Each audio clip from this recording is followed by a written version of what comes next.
Па јас не мислам ништо за неа, ама мислам за емисијата таква, која што оди вака еден и ти вели колку пари ова чини. Сега, не знам дали е тој крив, дали е масата позади, телефоните кои што седи вака, го клика тој и гледа колку една ленче од Сарамзалино, за колку пари ги купила штиклите. Тоа многу говори за нашата нација. Бидејќи има исти такви има и по Холивуд, не велам дека не, и имаше баш Миулета со Селма Хајек ја прашуваат као колку пари чини, она само се дали си бети сериозен и си отиде. Као јаке бе, сериозни сте бе дечки. Со се сите вие интелектуалци и квази интелектуалци кои што го распнавте девојчулево, кој што генерално вчера пркнало, многу знае дали треба да каже или не треба да каже, така и наметнува општеството нели кај нас.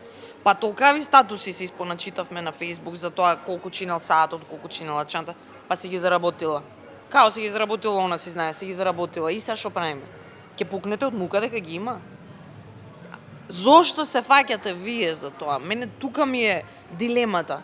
Мислам, ја нема појма, то 5 дена кружило по интернет и стицаем околности, еден пријател ми вика, абе, што е бе, викам тоа? Како бе немаш видено, ми вика сите зборат за тоа. Чекај бе да видам и гледам трендинг нели таму како иде. Кај живеам бе, викам ја, што е ова? Зашто ова постои тука? Мислам, прво и основно, како можеш ти држава кај што е просечна плата 250 евра да имаш емисија во која што прашува колку чинат чевлите? Дишите ли бе? Мислам се, ајде да сме малку реални. Тоа ми пречи. А за сайбербулингот види, булинг како форма имало и ќе има. И тоа е она светски баланс на енергија. Има лошо и има добро.